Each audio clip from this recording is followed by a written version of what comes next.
Well, this is a fine how do you do. But that's okay, he thinks to himself. We've got a magically messy kingdom. We've got a workshop. The workshop was here before the hobbies. The workshop will be here to sustain the hobbies into eternity. Inside that workshop, we've got plywood. We can obviously make something out of that. We have a selection of random items no one will understand. Lazy Susans, ring shank nails, this down spiral router bit that I just had to buy because my old one is smoked, some drill bits. Let's not forget a bunch of scrap acrylic. So let's take this opportunity. Oh, lathe screws, a whole box of them. Some super glue, a bunch of dowels. What could we possibly make? Man, in this magical place, here inside the magic, we can make anything. It's already a mess. It's a terrible mess, but it's better than it is outside. So let's take these items, some other items that I haven't found yet. We'll clean up enough space to actually get some work done. And as we listen to the sounds of the rain pummel down on the roof, we'll get some stuff done. We'll make some rainy day things. It's time for a rainy day adventure. Project the first, what I've been putting off for, I don't know, forever. It involves cutting two identical 6-inch by 5-inch blocks of wood. Actually, technically, it begins by forgetting that I didn't use 5/16 inch dowels. I used 3/8 inch dowels. And what did I use 3/8 inch dowels for? You've probably seen these before as we pan up here. There is tire storage. And as you can see, I mean, we can move a little bit around, but like, we got a bunch of foam stuck in here. But as is noted over here, and there's more. There's tires all around me. There's not enough room for the tires. So what we're gonna do is we're gonna bodge on, and we're gonna use this little one, and we're just gonna build a halvesy that goes up here, and I'll get the Craig jig out, and we'll Craig some in here so that we can attach the two together. I made everything up here in even increments. This is a full 4-foot dowel with a thing in the middle, and as you can see, they got a little bit of weight on them, and they're kind of bowing down. But I've got a lot of like class 1s and small size tires, so if I move those, and also stuff that's not mounted on a rim, much lighter. So we're gonna make a halvesy up here. We can only make a halvesy because, as I've pointed out, there's where the sound comes from. So we're just gonna leave that as is. Also, I didn't initially build this thing going up that high because I like an open concept, Hillary. I like an open concept. So I like to be able to see over. I used to just drag the shop vac hose over here. One of the other untackled projects, which I probably won't get to today, I want to make like basically straight down from here. I want to make a port where I can get the shop vac through. The shop vac is over shop vac 2 is over there. The back half of the shop has one. The front half of the shop has a cyclone separator and a big shop vac for all the dust collection system. So what I've done is I've measured these out as well as I think need be. I just marked these 1 inch in from each side, 2 inches down from the top. I will drill straight through with a 5/16. We'll slap those together, and then I'll have room to store 1, 2, 3 more sets of tires, which for this joint, that's progress. Oh, by the way, I had built my son one of those bunk beds where the bed is on the top and underneath there's a desk and like chest of drawers and stuff. I built that for him when he was like, I don't know, like 9. And he's 19 now, so he didn't need that. So I'm still using up the laminated 3/4 inch plywood scraps that bed was made out of. So let's give them further life. I'm almost out of this stuff. So if I need to build more tire rack, I don't know what I'm going to do. And I thought to myself, I thought a couple of thoughts. First among them was, is it going to be easier to move all the camera stuff, or do we just bring the Craig, the pocket holder to the camera? So we'll just do that. The second thing I thought that I wondered about is, okay, as you can tell, this is not a new Bosch drill. This Bosch drill has seen some stuff. Sometimes, let's see, sometimes he doesn't want to start up. So questions arose as to whether or not it was going to work. Okay, we're going to go right. No, we want it the other way.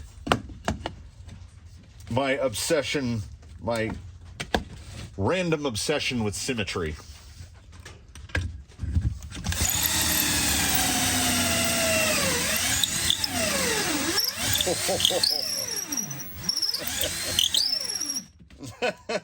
Oh no. Oh, there we go. Nope.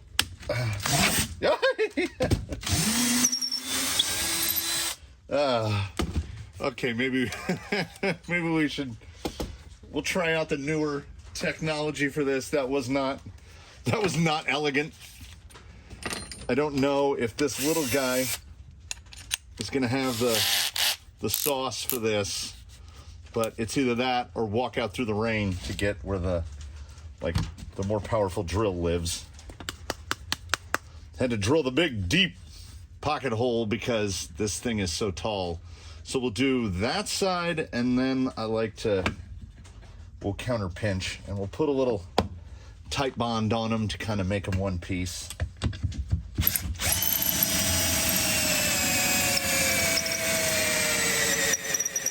I mean, a much better job, but we're asking a lot of the little guy. This guy is definitely more hobby grade than the GSR 12V 300 or 310 or whatever the newest model is. That thing, and then again, obsession with symmetry. That thing would have blasted through this, but I needed a drill that was a little more, let's call it plastics friendly. Yeah, this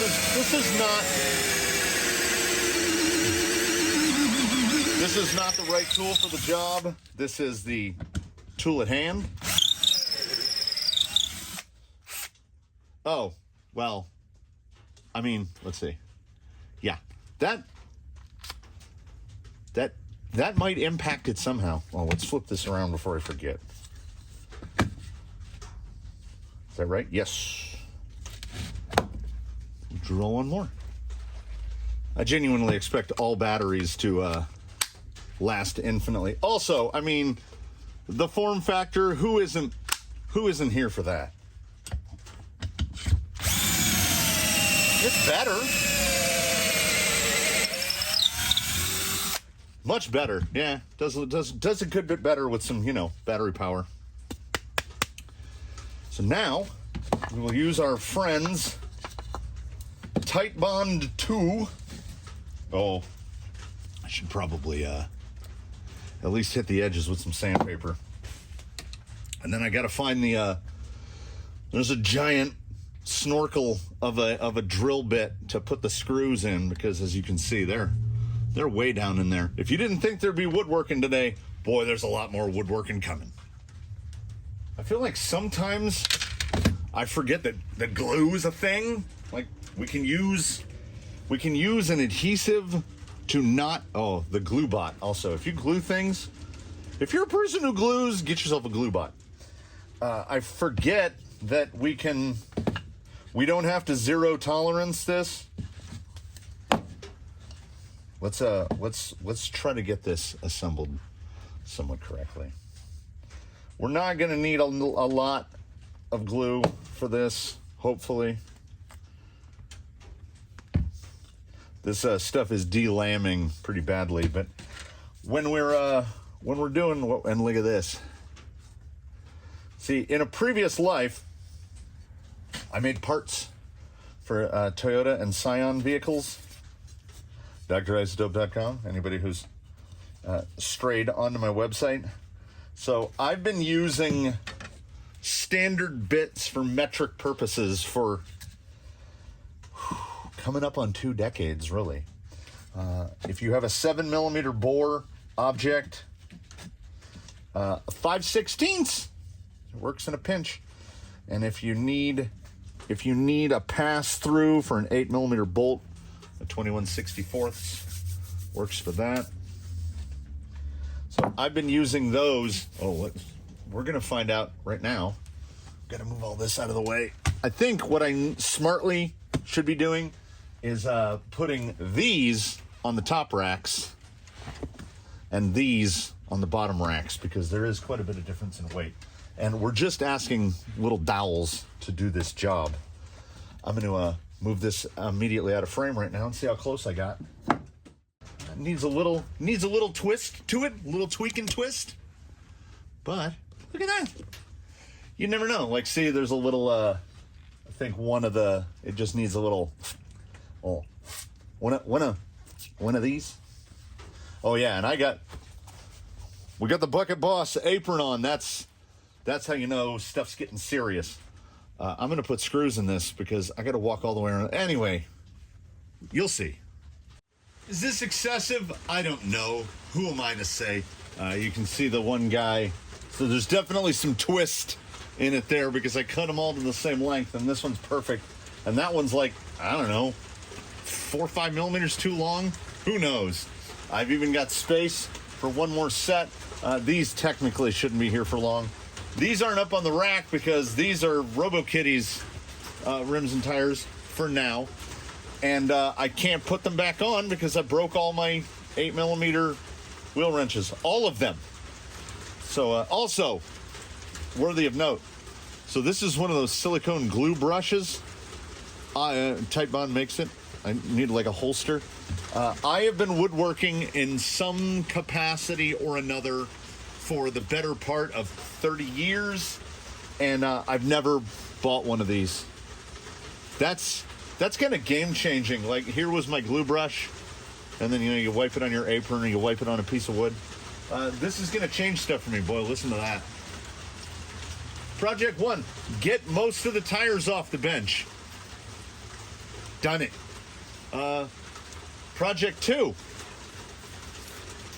let's get it going. The acrylic, if you think way back, it's probably been a year, is to cut out more sign templates so I can make more signs. As a motivation to myself, I bought more of the green vinyl that I use for the canyon signs. And I think right now, like 7 or 8 obstacles are actually marked with a sign. And I want signs on all of them. I love WHEELIN vinyl. I also need to cut. I haven't run the Cricut, but might rain tomorrow too. Who knows? So what we're gonna do is not do that. We're gonna put that off to the side because I've been putting it off for months. I always manage to find something else to do. So what we are gonna do is we're gonna move to the next illogical application of the spinner. I have 2 identical squirrers. We are going to make 2 identical wheels. This is, you're getting to really see a thought process, not just visualized, but actualized. One of my favorite tools.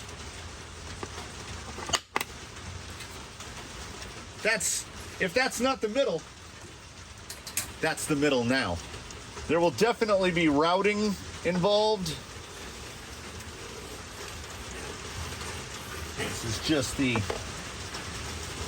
This is the piece that I work on. This is the proof. This is the active proof of concept. Dowel's a little long. It's gonna hit the bench here.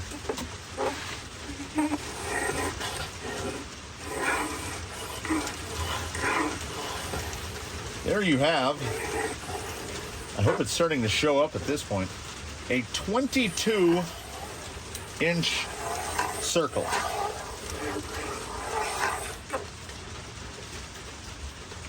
This is the fun part. Like, I know that there are ways to do this. There's like trigonometry and whatnot. But as I said, this is my layup piece, which will become, listen to it coming down out there. It's nice. It sets in the stuff that's not concrete. So I should have continued through. It's really easy to sand off pencil, so this isn't going to be an issue. As I mentioned, the evolution of the spinner, and this is the part that I was really trying to figure out. That being, how many pieces do we cut this pie into? Because there's 4, but currently in the fleet there's 20.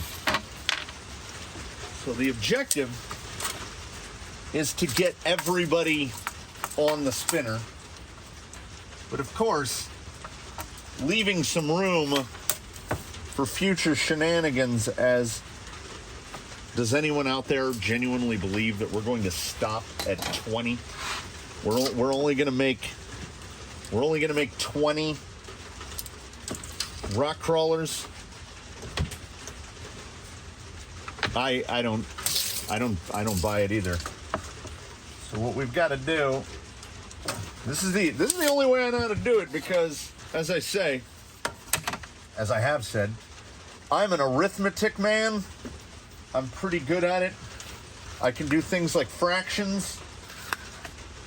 What I cannot do is like find the exact geographic center of a circle if we didn't make that circle off of its, the exact geometric center of a circle. Unless the circle in question we made the geometric center of. So now we've got, boy, I hope that's 8. We've got 8 pieces. And now I think this is gonna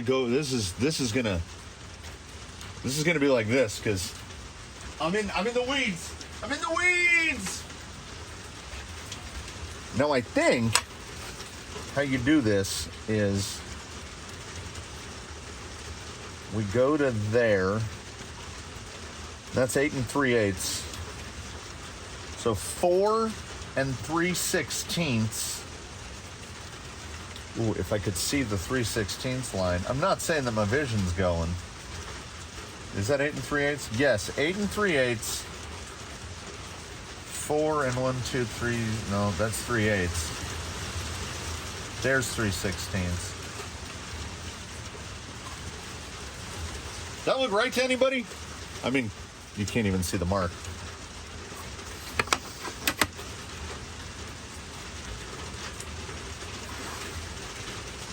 Huh, see, this is one of those things where the eye, I should be doing it this way. Yeah, because then I can just mark the bottom.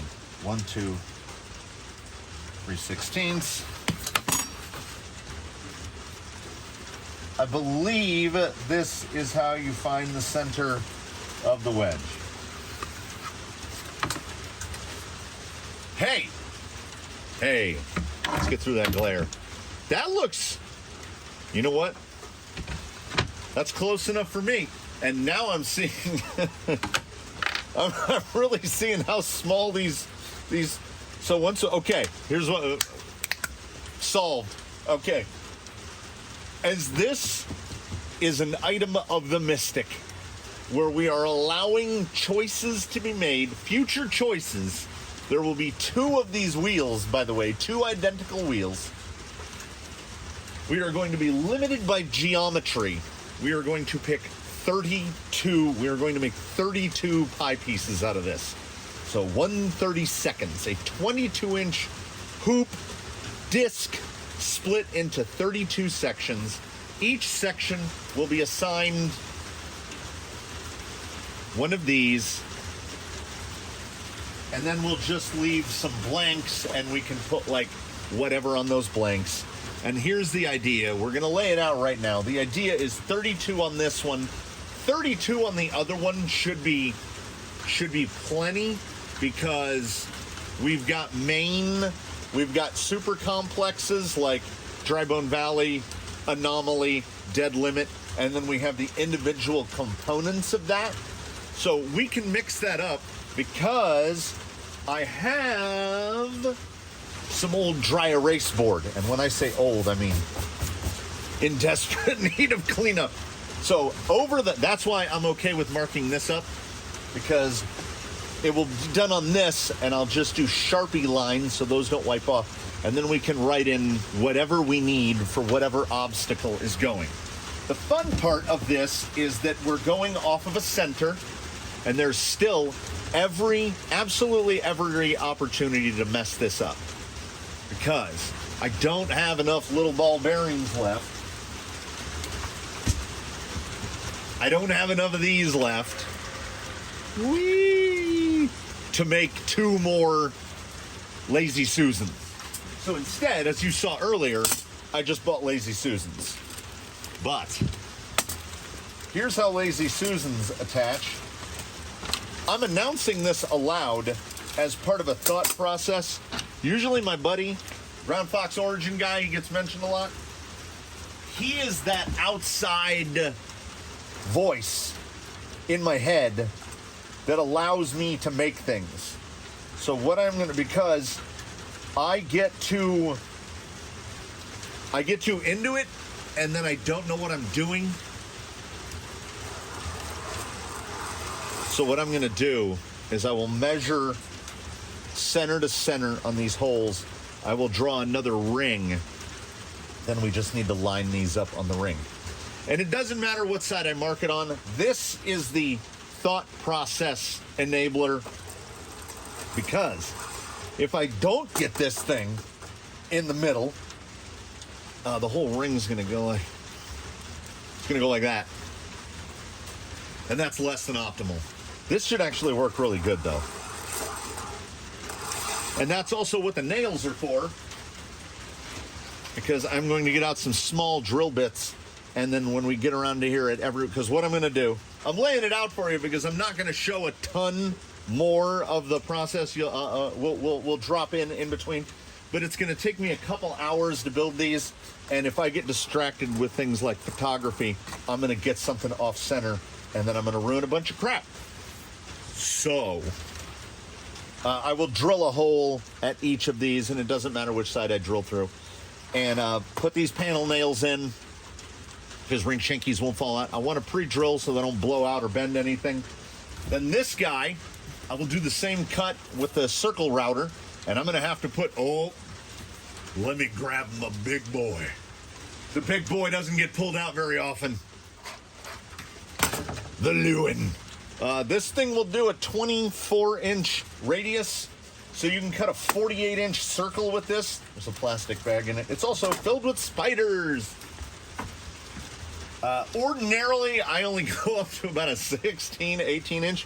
So you can cut a circular table with this thing, and it's sketchy as hell because the only thing that holds it in is that tiny little pin. So you gotta two-hand this guy all the way around. So I'm gonna have to use that guy to cut 4 discs, 2 of these wood, 2 of the whiteboard, and I'm gonna cut the whiteboard like 1 hash smaller, so a 1/4 inch smaller, so that the whiteboard will sit down inside the nails. We think a little bit about the aesthetic approach of it, a little, at least a tiny bit.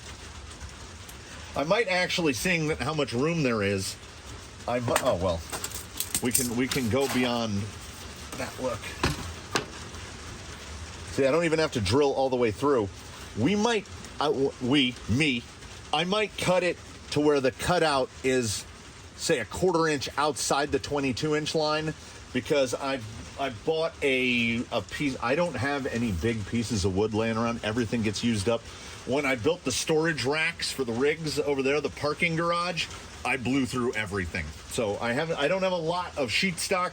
So I bought the cheapest stuff I could find. I bought a piece of particle board for the back to mount the 2 discs on, because they're gonna get a habitat out back in the canyon where they're stored against the weather, and then I can pull that thing out, set it up. We can spin the wheels, and this is the birth of Wheelin' Wednesday, which hopefully I can steer towards Wednesdays where we just take it by chance, because I say, you know, content. Tom Scott had a video about this, about how, like, ideas, there isn't an infinite font of ideas. So we leave it to the mystical wheels of fate to choose a rig and an obstacle. I drive, I sit down, I do my podcasty talking. Bish bosh, that's a video. So also, this is a video where I cogitate over how we're going to make a 32 pi wheel 4 times, then mount it to some backers. There's a lot of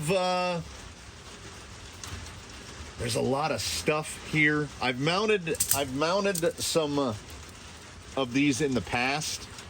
In the backer board, I have to get those marked out precisely and then do the circles, and I have to put these on, and then there has to be a big hole drilled on each side through the back of the other board so that you can put the screws through into the backs of this, and everything will all be pre-drilled, and that's why I want to do double stacked.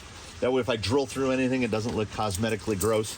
Because I think about the cosmetics of it when it really doesn't matter. I built the spinner in like 5 minutes, and I've been trying to say for so long, I'm going to go back. I'm going to make him better. I'm going to make him cleaner. I'm going to make him nicer. And then I just never do. So this will be fun. It'll have the little thing around the outside. I'll make a little pointer guy. We'll get to that. And then brrr. So the 2 wheels of fate. I'm going to get on it. Some time has passed. Let me tell you something. Luckily, some time has passed, because in that time, it gives the slightly less addled parts of my brain. What? Not raining for the moment. We're in between. I have graduated to, we're using 2 compasses now. Construction compasses. And I have marked out these circles, and I was about ready to cut these. There's the other circle. I was about ready to cut these circles into pies when I realized I don't have to, because I already cut these circles into pies. Like, hey, because it occurred to me, and this is why it's good to spend the time. I was trying to think, do I really need to do all these spokes of the wagon wheel? And yeah, I do, because I have to put a nail in at every one of those all the way around on both of these. Then I got to thinking once again, about the worries of that's what the small circle is for, by the way, because it will line up pretty much like that. But at the same time, I get to thinking, what if that's just the tiniest bit off? Then sadness ensues. So we are going to eschew using these for, you can see the little whee. We're not going to use these right away. We will use those as a resort if what I have does not work, because I have to drill the center of this out with a 1/8 inch hole for the pin on the big router boy. And then I'm going to router all 4 of these. I got to find a backing board big enough that I can route into so it doesn't blow the backs out. Then, so these will have matching holes. I can just plonk this guy down on top of this guy and then just do the lines. Bish bosh, because I've done this circle. This circle is 1 inch smaller than this circle, so there'll be a 1/2 inch all the way around the edge. So I'll be able to see these little lines, which is nice. Because, like I had mentioned, I'm just going to do these in Sharpie so that doesn't wipe off. And there's the potential possibility that I will cut this shape out. I will get an idea of this shape. I will measure this shape, and I will cut these out in vinyl and then use vinyl applique instead of scribbling on this with my terrible handwriting. But that is many steps away from where we are right now. Right now, what I have to do is find my ear goggles, find a backer sheet that's at least 24 by 24 that I don't mind carving into, because it can't be my normal everyday backer sheet. For, as I mentioned, I need something to stop the back from blowing out from the router bit, and this this guy's probably not it. As you may be able to tell, every time you see a hole there, that's where a hole has been drilled through in a piece where I'm cutting out a speaker baffle, speaker hole, whatever.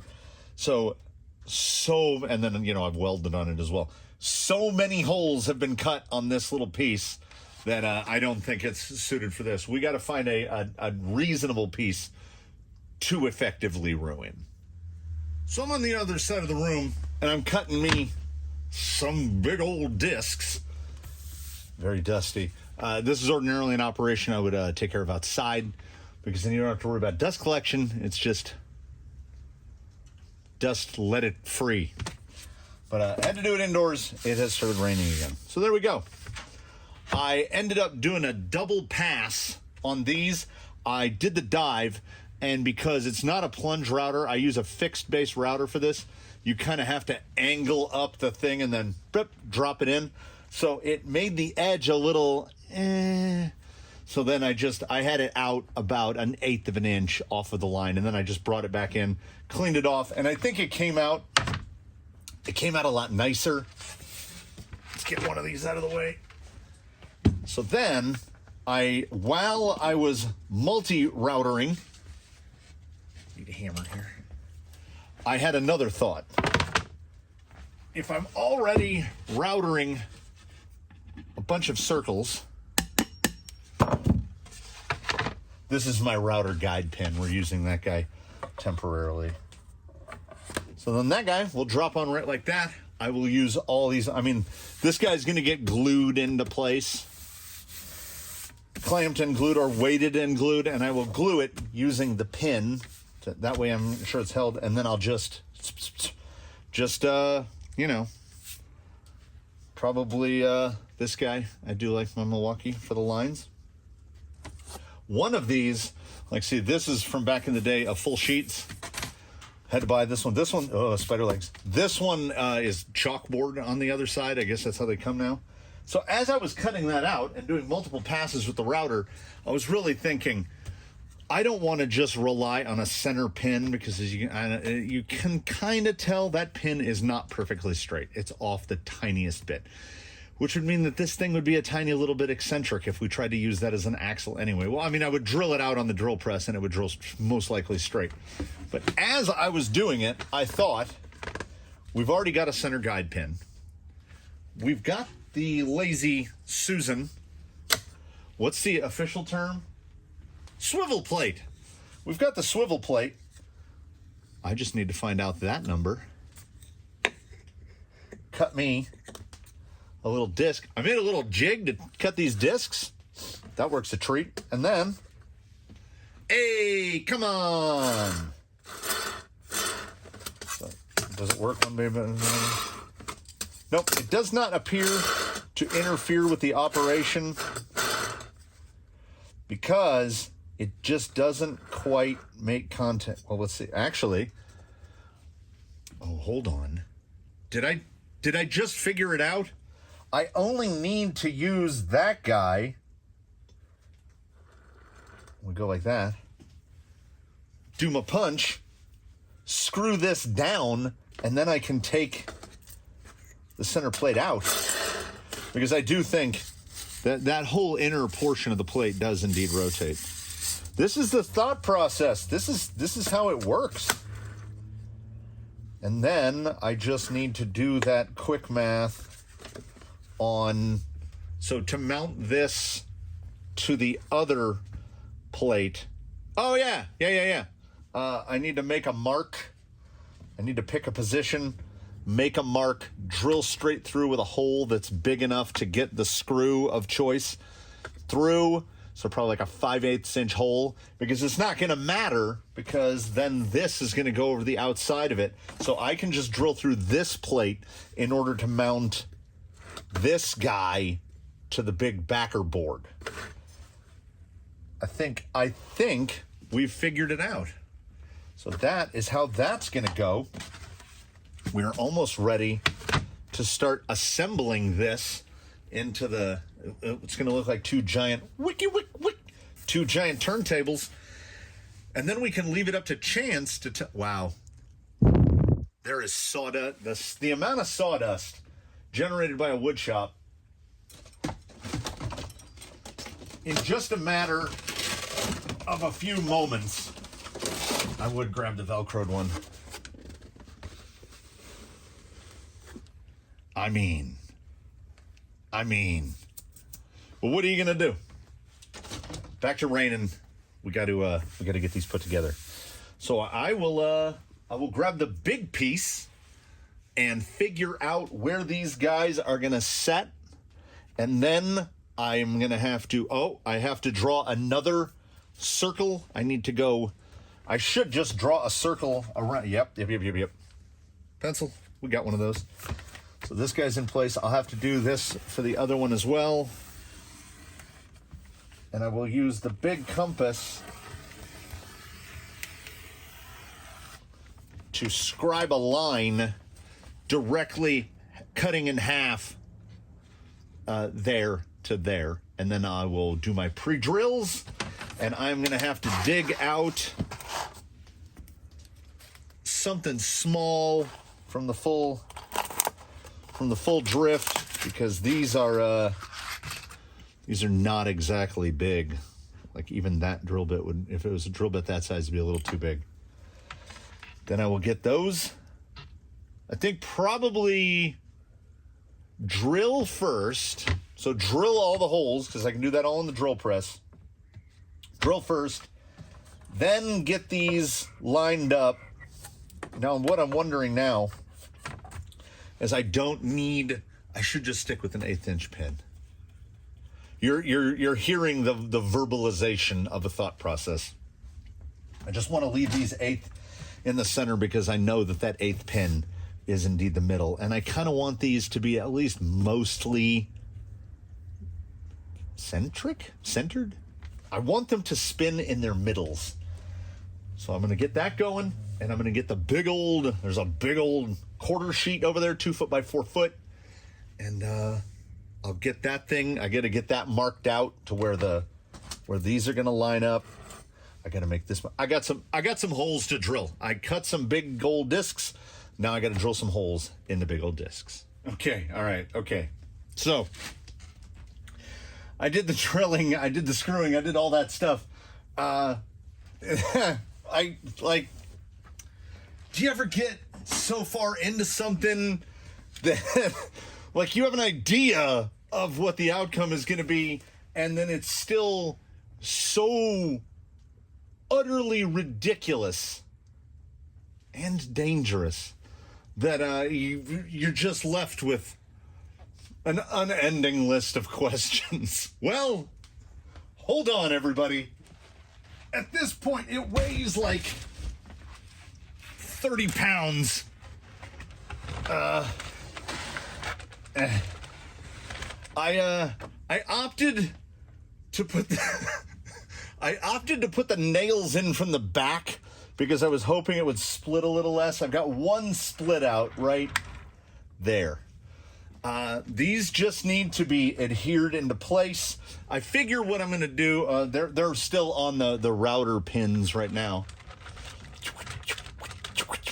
Before I get to that, I'm probably just going to use my good buddy Folk Art Multi-Surface to paint the outside edge. So the black and then the white. And then, luckily, this came about purely by chance. The spacing in between the pins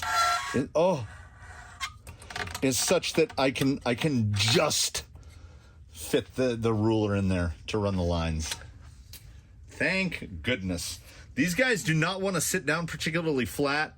you can, well, you can't see that one. Let's see.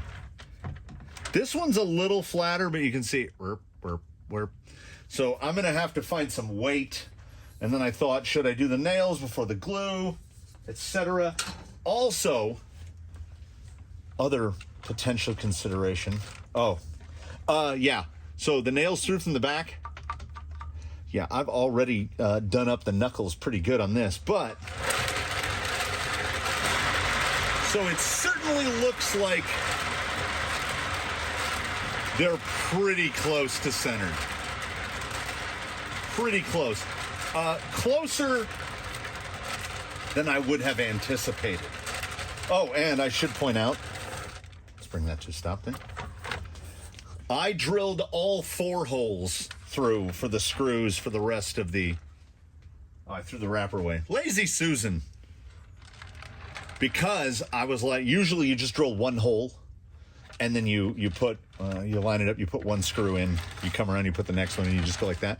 But then I thought, the disc will be out of balance. And what I just considered right now is perhaps a better option for this might be get this guy in place, find 12, 3, 6, 9. I might just put 4 flathead screws in each one to hold this down, because if I glue this on, I can never take it off the board. It is never disassemblable. I made a little jig. I am going to take this little, there's my jig, which you put over the nail and then just zip it off with the Dremel so that they're blunt on the end. They will all be 3/4 of an inch. So I think what I will do now then is put the screws to hold this guy into place. 4, maybe 8. We're only looking at about a half. It's really going to come down to what screws I can find to hold it into place. These, I mean, I know ring shanks tend to be a little flexier, but man, I had to put in 64 nails, and I think I bent 4 or 5 of them with pre-drilled holes. That tickles me to no end. It is far more centric than I thought it would be. You can see it's got the tiniest little bit of waver right there. But like, the run out is probably a 1/16 of an inch. My hope and plan would be to use this thing in a vertical configuration like this. But doesn't look like the Lazy Susan likes that too much. Maybe at an angle? Yeah, it's got to be at that little bit of an angle. We don't want something that spins forever, though.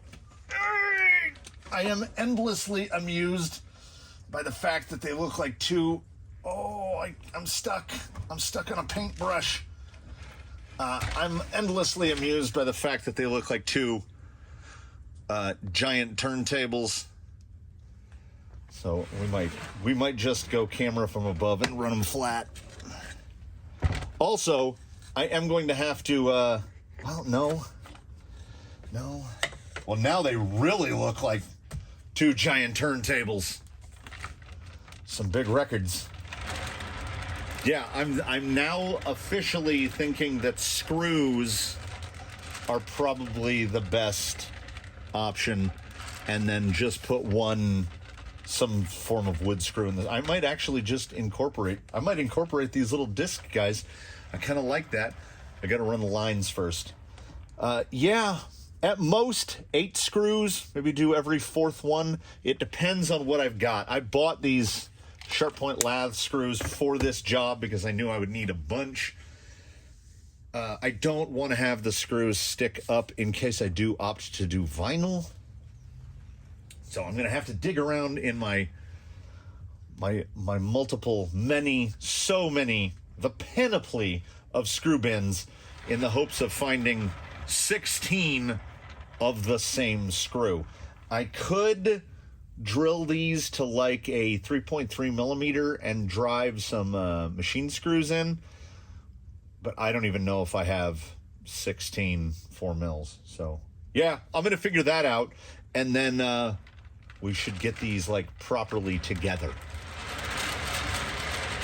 We arrive to where we have arrived. I will confess that drawing the lines on the first one, I got one way off, and once I got the hang of it, it was the screws that were throwing me off. I just went with M3x12, as I have so many. Drill hole, countersunk, the whiteboards drilled through at 2.5s. The buttons are kind of, I'll just call these buttons, they are kind of necessary, because where all those lines converge in the center, it's honestly, it's kind of hideous. I'm genuinely thinking about firing up that jig again, and that could be bigger. I don't think it needs to be that small. Like, if we're writing in a name, do pardon my terrible penmanship. I have been ruined by modern technology. Like, I don't write things down anymore. I used to have the crispest all caps handwriting. Lil fella and Daphne. It also doesn't help I'm using a chisel point marker. Anyway, so they'd be written on like that, and then this one over here would say like, no, yeah, I need a regular pen. Oh, they really do stab you. Wow, I'm drawing an absolute blank. Let's try this way. Oh, that's too fine. Ancient Kingdom.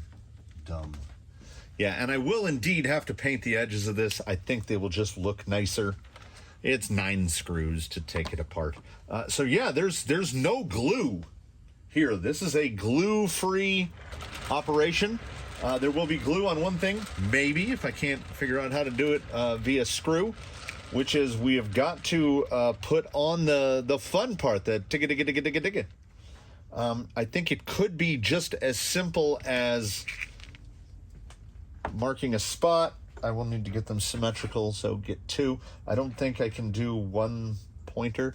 Well, okay, I've got an idea for a proof of concept. Let's put that on here. All right, folks, I think proof of concept has accelerated right past proof of concept and into, hey, this thing works.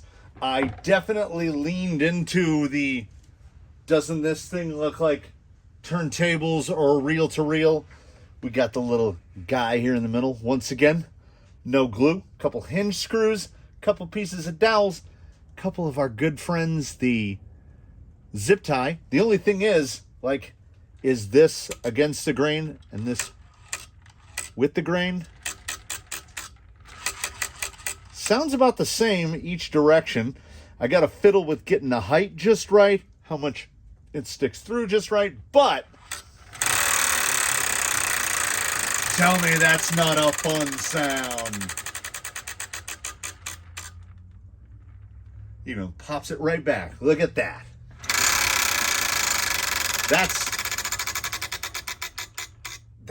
That's honestly, that's what I wanted. Like, this is where we started when we started, and we ended up here. I think now once this thing gets some color and some finish on it, and for the love of God, cut the heads off the nails. So we've gotten to here, and I realized YouTube time is not linear. It's not moving the same way time is moving for me.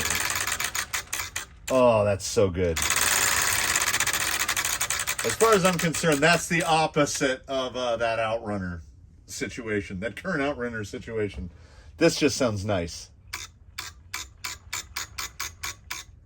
So, I think all that's left is honestly just finishing this thing out. And I think because I stopped here in the fabrication process, look how nice this is. I mean, right? I can just pull this apart. It's not that many screws to pull it apart, and then it will be much easier to cut all of these nail tips.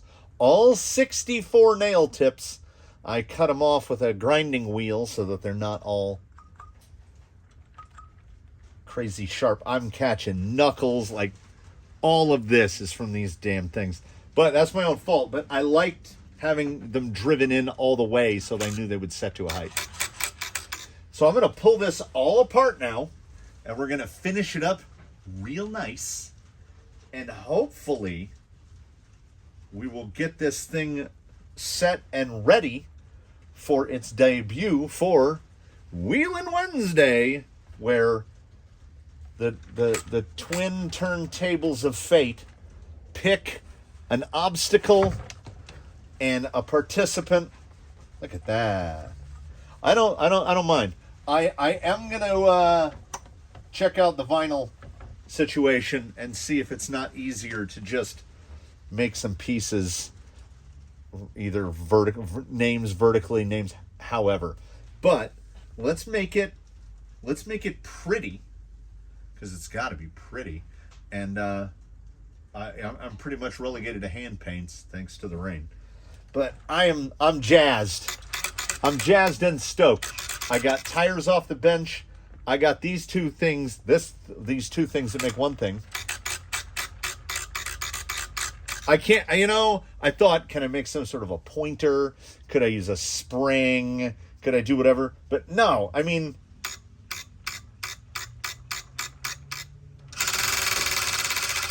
perfect. It's absolutely perfect.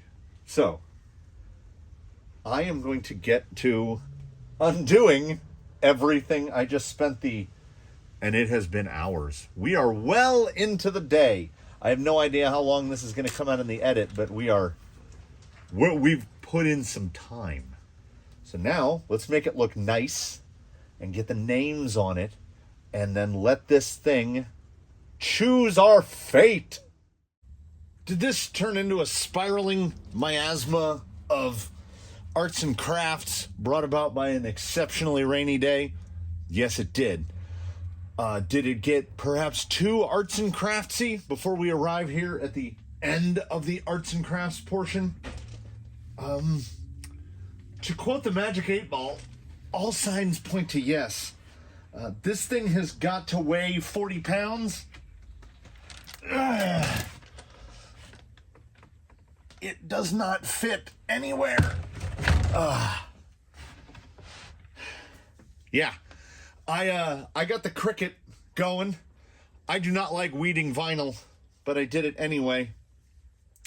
I tried to get 20 rigs spaced out relatively evenly on 32 spaces.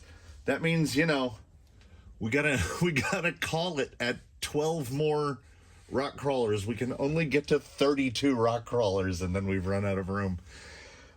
After I was cutting the vinyl for the obstacles, I realized I'd forgotten Undertaker, I'd forgotten Leviathan, I'd forgotten quite a few, so I just started scribbling them in with dry erase marker, because this is a dry erase board.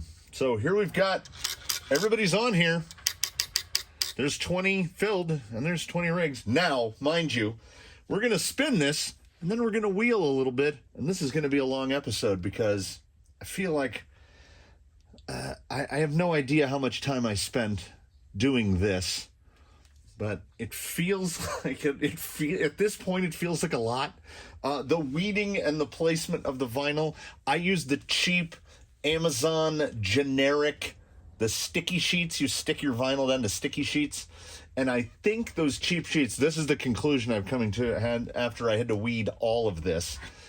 I think those sheets are slightly thicker than the actual Cricut brand ones, because the blade cuts too deep. So like in one like Ancient Kingdom here, I have to use a little pick and put the E, the center of the E, the center of the D, the center of the O, the center of the G. Every single one with a little dental pick, one at a time. These take forever. Sometimes you get it and you just peel it off. So I think as a gift to myself some time in the near future, I'm just going to buy some real Cricut sticky sheets and just not use these anymore. I don't know how or why I had so much gold vinyl. This is Oracal 651. This is sign grade, like 7-year side grain vinyl. And I had a 10-foot roll of it. Why would I have bought a 10-foot roll of gold vinyl? I think the gold looks all right. This is just a basic stain because we've got particle board, which is like a sponge. This was like a pint to do this. We got our little tape deck. I still think it looks very tape decky. And what we're going to do is I'm just going to whip both of these at the same time. We're going to grab right about here and we're going to go. That is rewarding. I mean, I spent some time and that is rewarding. The Vanimal in an empty space. Oh, I tested this thing like 5 times and never got an empty space one. So we will stick with the Vanimal. The Vanimal has not rocked nor rolled in a little while. We'll see how he does in the wetness. Oblivion. That's not bad. The Vanimal and Oblivion, so chooses the Wheels of Fate. So welcome everyone to Wheelin' Wednesday. And I can say with some certainty that the mystical Wheels of Fate, they know a great many things, some knowable, some perhaps unknowable. They have a majestic ability to send us to the one obstacle not drenched with water.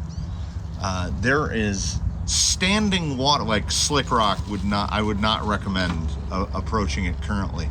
Yes, it's not dusty. It's also in a giant pool of water. And then any of the new stuff, all of the slot machine there's probably 3 inches of water in the bottom of each one. Police helicopter. So we've come to a place that is not only pretty dry due to its craggy nature, but out in the sun a little bit. Come on, use that wheelbase. Oh. That wasn't a great backslide. He was okay, all right. Well, I will accept responsibility for that one. He was doing really well coming up that. This is a line that some of the folks ran somewhat recently, and you can see that if you're a van on class 1s, this breakover angle's a little tricky. But hey, Vanimal goes much like his brother from another mother. Rusty will go places that you go, nah, he's not going to do that. And Vanimal is the same sort of thing.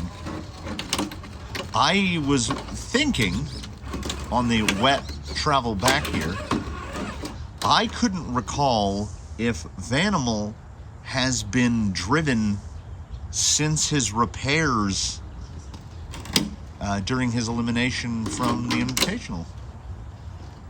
Because he's got knuckles from I think he's got aftermarket, like aluminum Red Cat knuckles is what he's got on there. But it all seems to be working.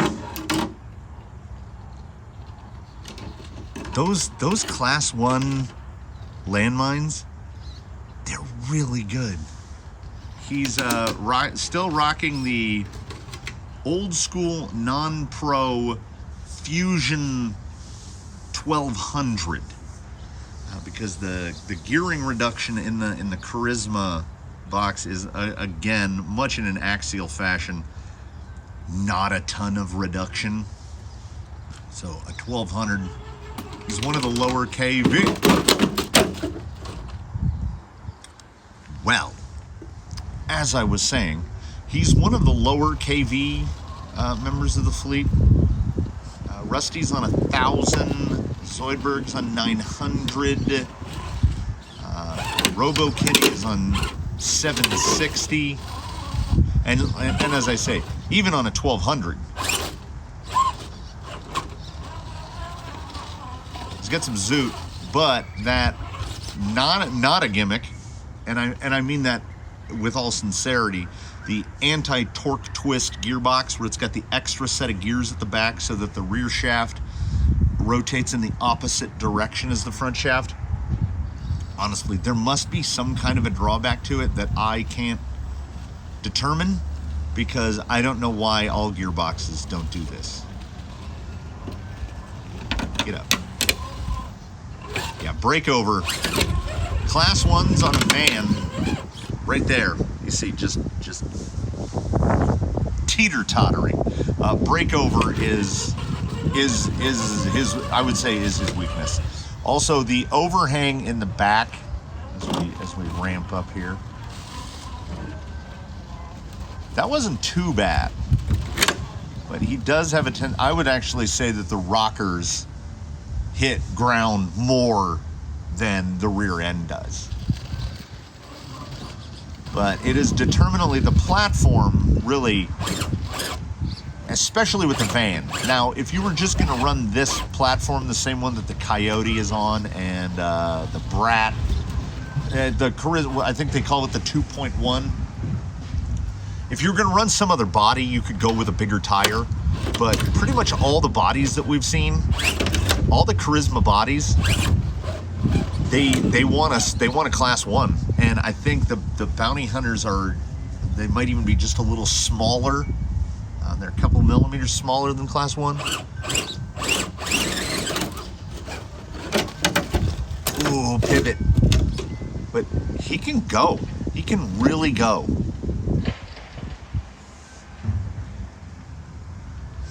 We'll let Active Track follow him here a little as he drives out to. There's a little bit of the problem with the overhang. The overall level of wetness. Yeah, low speed. Oh, that reminds me.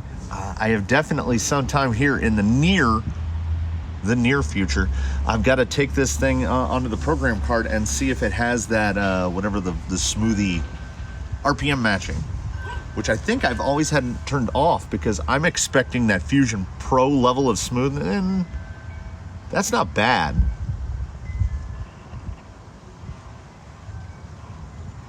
It just feels a little surgy. We lost him.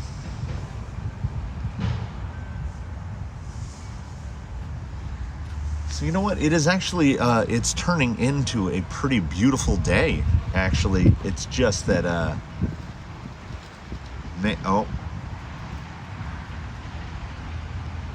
man, is it wet out here. So the Wheels of Fate, the newly minted Wheels of Fate, have picked the, I have to say, probably the driest location out here. Shout out to the Wheels of Fate. We will be seeing them in the future. Actually, more often than not, we shall be seeing them, because I'm hoping to make WHEELIN Wednesday a regular installment. I thrive on structure. I thrive on structure and chaos. So that kind of sums me up. Thanks for watching Arts and Crafts Day, everybody. I had a good time. I love sinking into a project. I think I will end up cutting a little bit more vinyl for the Wheels of Fate, but I'm gonna wait until we get another rainy day to do the rest of the signs, cut the signs. And when I do that, I'll cut up some more vinyl. So Vanimal and I and the Wheels, we do thank you for joining us. Look at him go. It's an excellent platform. And, oh yeah. We ask that you comment if you have something to say. Watch some other videos, do whatever, you know. It's all good. And as we have a tendency to close these things out by saying, Do your very best to have a good one, everybody. And we all, the royal we, the fleet and I, the mystical wheels of fate, we look forward to seeing you in the next one.